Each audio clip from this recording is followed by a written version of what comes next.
ನಮ್ಮ ಮ್ಯಾನಿಫೆಸ್ಟೇಷನ್ ಇನ್ನೇನು ಆಗೋದ್ರಲ್ಲಿದೆ ಅನ್ಬೇಕಾದ್ರೆ ಯೂನಿವರ್ಸ್ ನಮ್ಮನ್ನು ಕೆಲವು ಸೈನ್ಗಳ ಮೂಲಕ ಟೆಸ್ಟ್ ಮಾಡುತ್ತೆ. ನಮ್ಮ ಲೈಫ್ನಲ್ಲಿ ನಡೆಯೋ ಕೆಲವು ವಿಚಿತ್ರ ಘಟನೆಗಳು ಆ್ಯಕ್ಚುಲಿ ಗುಡ್ ಸೈನ್ ಆಗಿರುತ್ತೆ. ಸೈನ್ ನಂಬರ್ 1, ನಾವು ಏನನ್ನಾದರೂ ಕಳ್ಕೊಳ್ತೀವಿ. ಕೆಲವೊಂದ್ಸಲ ನಾವು ನಮಗೆ ಇಷ್ಟ ಆಗಿರುವಂತಹ ವ್ಯಕ್ತಿನ, ವಸ್ತುನ ಅಥವಾ ಹಣನ ಕಳ್ಕೊತೀವಿ. ಇದು ನಿಮಗೆ ಬ್ಯಾಡ್ ಥಿಂಗ್ ಅಂತ ಅನಿಸ್ಬಹುದು.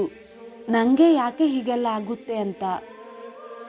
ನಿಮ್ಮ ಒಂದು ಲೈಫಲ್ಲಿ ಗ್ರೋತ್ ಆಗ್ತಾ ಇದೆ ಅಂದಾಗ ಆ ಗ್ರೋತ್ಗೆ ಯಾವ ವ್ಯಕ್ತಿಗಳು ಸಪೋರ್ಟಿವ್ ಇರಲ್ವೋ, ನಿಮ್ಮ ಪಾತ್ಗೆ, ನಿಮ್ಮ ಮನಃಶಾಂತಿಗೆ, ನಿಮ್ಮ ಹ್ಯಾಪಿನೆಸ್ಗೆ ಫ್ಯೂಚರಲ್ಲಿ ಯಾರು ಅಡ್ಡ ಆಗ್ಬಹುದು ಅನ್ನೋದು ಯೂನಿವರ್ಸ್ಗೆ ಗೊತ್ತಿರುತ್ತೋ ಆ ವ್ಯಕ್ತಿಗಳನ್ನು ನಿಮ್ಮ ಲೈಫಿಂದ ಯೂನಿವರ್ಸ್ ದೂರ ಮಾಡ್ತಾ ಹೋಗುತ್ತೆ.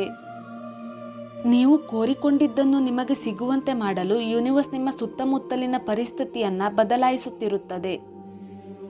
ಈ ಪ್ರಕ್ರಿಯೆಯಲ್ಲಿ ಕೆಲವು ಹಳೆಯ ಸಂಬಂಧಗಳು ಅಥವಾ ವಸ್ತುಗಳು ದೂರವಾಗಬಹುದು. ಸೊ ಇದು ಬ್ಯಾಡ್ ಲಕ್ ಅಲ್ಲ, ಯೂನಿವರ್ಸ್ ನಿಮ್ಮ ಲೈಫಿಂದ ಬೇಡದ ಎನರ್ಜಿಯನ್ನು ರಿಮೂವ್ ಮಾಡ್ತಾ ಇದೆ, ಹೊಸದು ಬರೋಕೆ ಜಾಗ ಮಾಡ್ತಾ ಇದೆ. ಇದಕ್ಕೆ ಬ್ರಹ್ಮಾಂಡದ ಮರುಜೋಡಣೆ ಅಂತ ಕರಿತೀವಿ. ಹಾಗಾಗಿ ನೀವೇನಾದರೂ ಕಳ್ಕೊಂಡ್ರೆ ತಕ್ಷಣ ಪ್ಯಾನಿಕ್ ಆಗಬೇಡಿ. ಸೈನ್ ನಂಬರ್ 2, ಪ್ರಾಣಿಗಳು ನಿಮ್ಮ ಹತ್ತಿರ ಬರೋದು. ತುಂಬ ಜನ ನೀವು ನೋಡ್ತೀರಾ ಚಿಟ್ಟೆಗಳು ನಿಮ್ಮನ್ನು ಫಾಲೋ ಮಾಡೋದನ್ನು. ಕೆಲವೊಂದ್ಸಲ ಸುಮ್ಮನೆ ನೀವು ಕೂತ್ಕೊಂಡಿರುವಾಗ ಪಕ್ಷಿಗಳು ನಿಮ್ಮ ಹತ್ರ ಅಚಾನಕ್ಕಾಗಿ ಬಂದು ಕೂತ್ಕೊಳ್ತವೆ. ಇದು ಕೋಇನ್ಸಿಡೆನ್ಸ್ ಅಲ್ಲ. ಇದರ ಅರ್ಥ ಏನಂದ್ರೆ ನೀನು ರೈಟ್ ಪಾತ್ನಲ್ಲಿ ಇದೀಯಾ. ಯೂನಿವರ್ಸ್ ನಿನ್ನನ್ನು ಪ್ರೊಟೆಕ್ಟ್ ಮಾಡ್ತಾ ಇದೆ. ಇದಕ್ಕೆ ಸ್ಪಿರಿಟ್ ಅನಿಮಲ್ ಸೈನ್ ಅಂತ ಹೇಳ್ತೀವಿ. ಸೈನ್ ನಂಬರ್ 3, ಒಂದೇ ನಂಬರ್ಸ್ ಮತ್ತೆ ಮತ್ತೆ ಕಾಣೋದು. ಲೈಕ್ 1111, 111, 222, 333, 444 ಹೀಗೆ ಸೀಕ್ವೆನ್ಸ್ ನಂಬರ್ಸ್ ಕಾಣೋದು. ಆಬ್ವಿಯಸ್ಲಿ ಎಲ್ಲ ನಂಬರ್ಸ್ಗೂ ಒಂದೊಂದು ಡಿಫ್ರೆಂಟ್ ಮೀನಿಂಗ್ ಇದೆ. ಜನರಲ್ ಆಗಿ ಇದರ ಮೀನಿಂಗ್ ಹೇಳ್ತೀನಿ, ಯಾಕಂದರೆ ಇದು ಏಂಜಲ್ ನಂಬರ್ಸ್ ವಿಡಿಯೋ ಅಲ್ಲದೆ ಇರೋದ್ರಿಂದ. ನೀವು 111, 222 ಈ ಥರ ರಿಪೀಟೆಡ್ ಸೀಕ್ವೆನ್ಸ್ ನಂಬರ್ಸ್ ನೋಡ್ತಿದ್ರೆ ಇದರ ಅರ್ಥ ನೀನು ಯೂನಿವರ್ಸ್ ಜೊತೆ ಅಲೈನ್ಮೆಂಟಲ್ಲಿ ಇದ್ದೀಯಾ. ನಿನ್ನ ಥಾಟ್ಸ್ ಆ್ಯಂಡ್ ಎನರ್ಜಿ ಕರೆಕ್ಟ್ ಡೈರೆಕ್ಷನಲ್ಲಿ ಇದೆ. ಅಲೈನ್ಮೆಂಟಲ್ಲಿ ಇದ್ದಾಗ ಮ್ಯಾನಿಫೆಸ್ಟೇಷನ್ ಫಾಸ್ಟ್ ಆಗಿ ಆಗುತ್ತೆ. ಸೈನ್ ನಂಬರ್ 4, ಅವಕಾಶಗಳು ಕೈ ತಪ್ಪಿ ಹೋಗುವುದು. ನೀವೇನಾದರೂ ಮ್ಯಾನಿಫೆಸ್ಟ್ ಮಾಡ್ಕೊಂಡಿರ್ತೀರಾ ಅಲ್ವಾ, ಅದನ್ನು ಸ್ವಲ್ಪ ಕೊಟ್ಟು ನೋಡುತ್ತೆ. ಇದನ್ನು ಗ್ಲಿಮ್ಸ್ ಆಫ್ ಮ್ಯಾನಿಫೆಸ್ಟೇಷನ್ ಅಂತಾರೆ. ನೀವೇನೋ ಮ್ಯಾನಿಫೆಸ್ಟ್ ಮಾಡ್ಕೊಂಡಿರ್ತೀರಾ, ಅದನ್ನು ಸ್ವಲ್ಪ ಕೊಟ್ಟು ವಾಪಸ್ ತಗೊಂಡ್ಬಿಡುತ್ತೆ.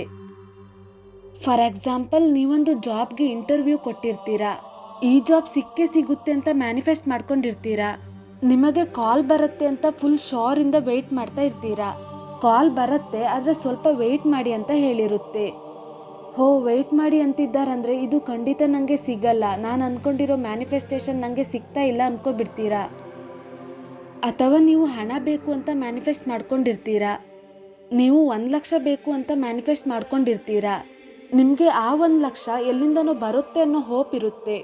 ನೀವು ಆ ಹೋಪಲ್ಲೇ ಇರ್ತೀರಾ. ಆದರೆ ಲಾಸ್ಟ್ ಮೂಮೆಂಟಲ್ಲಿ ಇಲ್ಲ ಅಂತ ಕ್ಯಾನ್ಸಲ್ ಆಗಿಬಿಡುತ್ತೆ. ಆವಾಗ ನಿಮ್ಮ ಮೈಂಡ್ ಸೆಟ್ ನಾನು ಮ್ಯಾನಿಫೆಸ್ಟ್ ಮಾಡಿದ್ದಕ್ಕೆ ಬಂತು, ಇನ್ನೇನು ಹಣ ಕೈಗೆ ಸಿಗುತ್ತೆ ಅನ್ನುವಾಗ ಹೊರಟೋಯ್ತು. ಅಂದರೆ ನಾನು ಮ್ಯಾನಿಫೆಸ್ಟ್ ಮಾಡ್ಕೊಂಡಿರೋದ್ರಲ್ಲಿ ಏನೋ ಮಿಸ್ಟೇಕ್ ಇದೆ, ಅದಕ್ಕೆ ವಾಪಸ್ ಹೋಗ್ಬಿಟ್ಟಿದೆ ಅನ್ಕೋಬಿಡ್ತೀರಾ. ಆಮೇಲೆ ನಿಮ್ಗಿದ್ರ ಮೇಲೆ ನಂಬಿಕೆ ಹೋಗ್ಬಿಡುತ್ತೆ. ಈ ರೀತಿಯಾಗಿ ಸಿಕ್ಕಂಗೆ ಸಿಗತ್ತೆ, ಮತ್ತೆ ಅದು ವಾಪಸ್ ಹೋಗಿರುತ್ತೆ.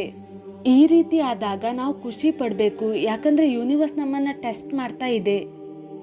ನಿಮಗೆ ಕೊಟ್ಟಂಗೆ ಕೊಟ್ಟು ವಾಪಸ್ ಹೋಯ್ತು ಅಂದರೆ ಯೂನಿವರ್ಸ್ಗೆ ನೀವು ತಕ್ಷಣ ಥ್ಯಾಂಕ್ಸ್ ಹೇಳಿ. ಕೊಟ್ಟಂಗೆ ಕೊಟ್ಟು ವಾಪಸ್ ತಗೊಂಡ್ರು ಇವರಿಂದ ನನಗೆ ಗ್ರ್ಯಾಟಿಟ್ಯೂಡ್ ಸಿಗ್ತಾ ಇದೆ. ಗ್ರ್ಯಾಟಿಟ್ಯೂಡ್ ಸಿಗ್ತಾ ಇದೆ ಅಂದರೆ ಅವರಿನ್ನೂ ಅದೇ ಮೈಂಡ್ಸೆಟ್ಟಲ್ಲೇ ಇದ್ದಾರೆ. ನಾನು ಕೊಡಬೇಕು ಅಂತ ನಮಗೆ ಕೊಡುತ್ತೆ. ಸೈನ್ ನಂಬರ್ 5, ನಾವೇನಾದರೂ ಮ್ಯಾನಿಫೆಸ್ಟೇಷನ್ನ ಮಾಡ್ಕೊಂಡ್ಮೇಲೆ ನಮಗೆ ಸಿಕ್ಕಾಪಟ್ಟೆ ಕಷ್ಟಗಳು, ತೊಂದರೆಗಳು ಬರ್ತಾ ಇರ್ಬೋದು. ಇದು ಯಾಕೆ ಅಂದರೆ ಯೂನಿವರ್ಸ್ ನಮ್ಮನ್ನು ಟೆಸ್ಟ್ ಮಾಡ್ತಾ ಇದೆ. ನಮ್ಮ ಮೈಂಡ್ಸೆಟ್ ಆ್ಯಂಡ್ ವೈಬ್ರೇಷನ್ನ ಹಾಗೆ ಇಟ್ಕೊಳ್ತೀವಾ ಅಥವಾ ಡೈವರ್ಟ್ ಮಾಡ್ಕೊಂಡು ಬಿಡ್ತೀವಾ ಅಂತ ನೋಡೋಕೆ. ಈ ರೀತಿ ಯಾಕೆ ಕಷ್ಟಗಳು ಬರುತ್ತೆ ನಾವು ಮ್ಯಾನಿಫೆಸ್ಟೇಷನ್ ಮಾಡ್ಕೊಂಡ್ಮೇಲೆ ಅಂದರೆ ಯೂನಿವರ್ಸ್ ನಮ್ಮಲ್ಲಿ ಒಂದು ಬದಲಾವಣೆ ಬರಬೇಕು ಅಂತ ಈ ಕಷ್ಟಗಳ ಮೂಲಕ ಹೇಳ್ತಾ ಇದೆ. ನೀವು ಕೇಳಿದ್ದು ಸಿಗಬೇಕು ಅಂದರೆ ನಿಮ್ಮಲ್ಲಿ ಕೆಲವು ಬದಲಾವಣೆಗಳು ಆಗಬೇಕು ಅಂತ ಅನಿಸುತ್ತೆ. ಆಗ ನಿಮ್ಮಲ್ಲಿ ಆ ಬದಲಾವಣೆಗಳು ಬರಬೇಕು ಅಂದರೆ ಆ ಬದಲಾವಣೆಗೆ ತಕ್ಕಂತೆ ಕಷ್ಟಗಳನ್ನು ಕೊಡ್ತಾ ಹೋಗುತ್ತೆ. ಇದನ್ನೆಲ್ಲ ಫೇಸ್ ಮಾಡಿ ಪಾಸಿಟಿವ್ ಮೈಂಡ್ಸೆಟ್ಟಲ್ಲಿ ನೀವು ಮುಂದೆ ಹೋದಾಗ ಯೂನಿವರ್ಸ್ ನೀವು ಕೋರಿಕೊಂಡಿದ್ದನ್ನು ಕೊಡುತ್ತೆ.